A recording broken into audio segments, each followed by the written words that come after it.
प्यारे साथियों, आज आपके लिए हम बहुत ही उपयोगी प्रश्न लाए हैं जो कि 10th स्टैंडर्ड के हैं।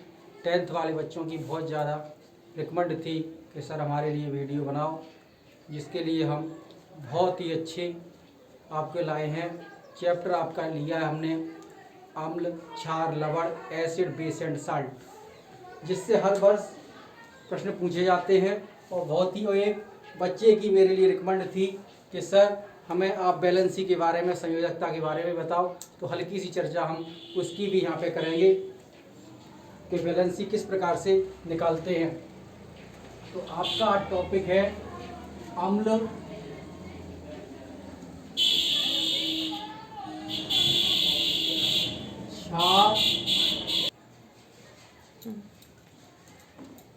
क्षार और लवण।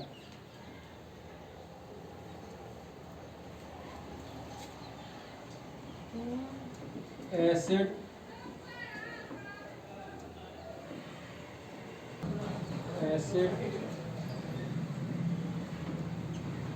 Base and salt.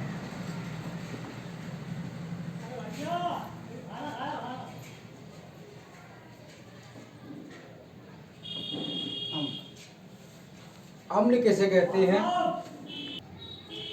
अम्ल के बारे में आर्यनियस ने बताया कि अम्ल वे पदार्थ होते हैं जो जल अपघटन पर H धनायन देते हैं तथा H धनायन के अतिरिक्त कोई धनायन नहीं देते हैं, अम्ल कहलाते हैं। फिर एक बार आप बच्चों समझो, वे पदार्थ जो जलीय विलयन पर H धनायन देते हैं अम्ल कहलाते हैं। आप आसानी से लिख भी सकते हो, नोटबुक भी बना सकते हो, कहलाते हैं। तो एक उदाहरण आपके लेते हैं HCl, sign of reversible, H धनायन प्लस Cl ऋणायन। इस रिएक्शन से ये कन्फर्म हो गया जो HCl है वो अम्लीय प्रकृति का है, क्योंकि अवक्रिया के फलस्वरूप इसने क्या दिया है? H धनायन दिया है। क्या दिया है? H धनायन दिया है। दूसरा उदाहरण और समझते हो, इसे आप हाइड्रोक्लोरिक अम्ल के नाम से भी जानते हो या हाइड्रोजन क्लोराइड भी कहते हैं। दूसरा लेते हो CH3COOH, इसे एसिटिक एसिड,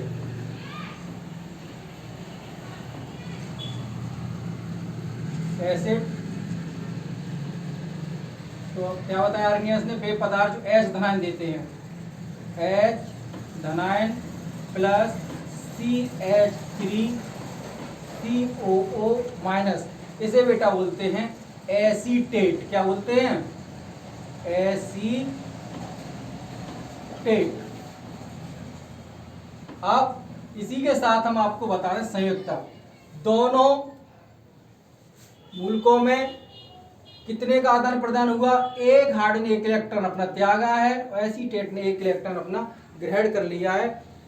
अर्थात कंपाउंडों के बीच जो इलेक्ट्रॉन का आदान प्रदान हुआ है वो केवल सिंगल इलेक्ट्रॉन का हुआ है, इस कारण ये एक संयोजी कंपाउंड है। परिभाषा इस प्रकार से कहते हैं, हाइड्रोजन, तो बैलेंसी को बोलते हैं हाइड्रोजन परमाणुओं की वह संख्या जो इस तत्व के एक परमाणु से सहयोग करती है, संयोजकता कहलाती है।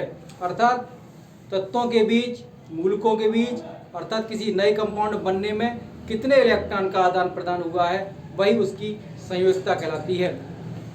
नेक्स्ट उदाहरण के माध्यम से आपको समझाते हैं।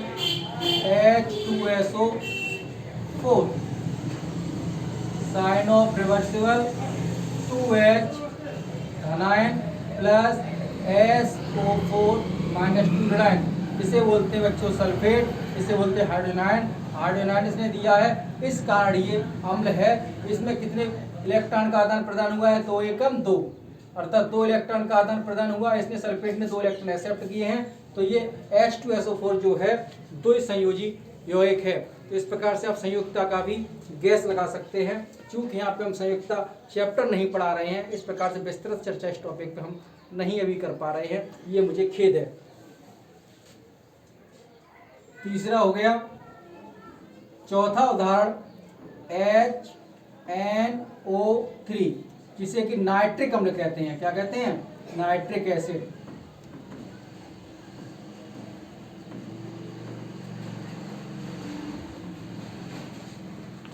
H धनायन प्लस NO3 ऋणायन। तो आप समझ सकते हो पिछले उदाहरणों की तरह इसमें एक इलेक्ट्रॉन का आदान प्रदान हुआ है, हाइड्रोजन ने एक इलेक्ट्रॉन त्यागा है और नाइट्रेट ने एक इलेक्ट्रॉन ग्रहण किया है, अर्थात नाइट्रिक अम्ल भी एक संयोजी कंपाउंड है। अगले आप चलते हैं क्षार, जिसे इंग्लिश में बोलते हैं बेस।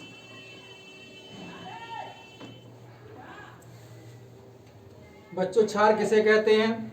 वे पदार्थ जो जलीय विलयन पर OH ऋणायन देते हैं क्षार कहलाते हैं, और OH ऋणायन के अतिरिक्त किसी प्रकार का दूसरा ऋणायन नहीं देते हैं। ये आपको क्षारीय प्रकृति के होते हैं और क्षार कहलाते हैं। उदाहरण के माध्यम से आप देखेंगे। पहला उदाहरण KOH, जिसे आप बोलते हैं potassium hydroxide. Potassium hydroxide KOH, इसे हम जलीय विलयन में तोड़ते हैं। जलीय विलयन, तो हम जलीय विलयन क्या लिखते हैं? एक्वा लिख सकते हैं। क्या लिख सकते हैं? एक्वा। एक्वा। तो आपका हो गया K धनायन प्लस OH ऋणायन। अब आपको पता है परिभाषा के हिसाब से वे पदार्थ जो जलीय विलयन में OH ऋणायन देते हैं क्षार कहलाते हैं। तो इसका मतलब कंफर्म हो गया पोटेशियम हाइड्रोक्साइड क्या है? क्षार है। और ये भी किस अवस्था में? जलीय अवस्था में, एक्वा अवस्था में। आप लिख भी सकते हो एक्वा। दूसरा उदाहरण NaOH, साइन ऑफ रिवर्सिबल, ये उत्क्रमणीय अभिक्रिया हो जाती है। Na धनायन प्लस OH ऋणायन, इनके बीच एक एक इलेक्ट्रॉन का आदान प्रदान हुआ है। इस कार्ड ये भी एक संयोजी है। इसमें क्या दिया है? OH ऋणायन दिया है। इस कार्ड ये क्षार की प्रकृति में आता है और क्षार कहलाता है। नेक्स्ट उदाहरण CaOH का होल ट्वाइस, कैल्शियम हाइड्रोक्साइड बोलते हैं। इसे क्या बोलते हैं? Calcium hydroxide.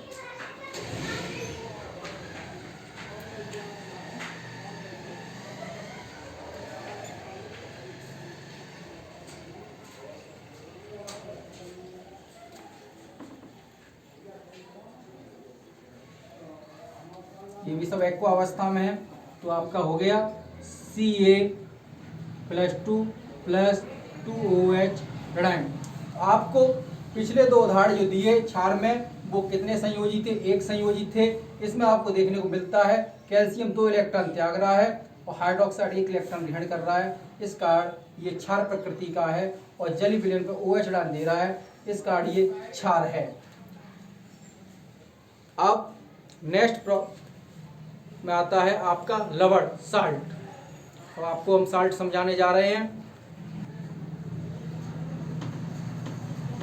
लवण इसे बोलते हैं इंग्लिश में साल्ट।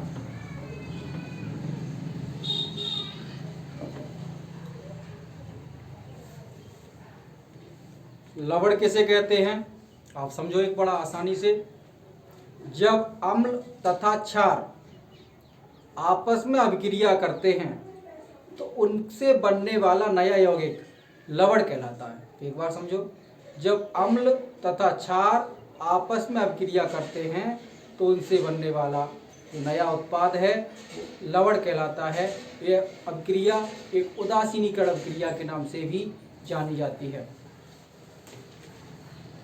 तो आप देखो अम्ल HCl, देखो यहाँ पे HCl अम्ल में आपका लिया था, तो ये क्या है? अम्ल। वैसे इसका नाम है हाइड्रोक्लोरिक अम्ल। प्लस क्षार,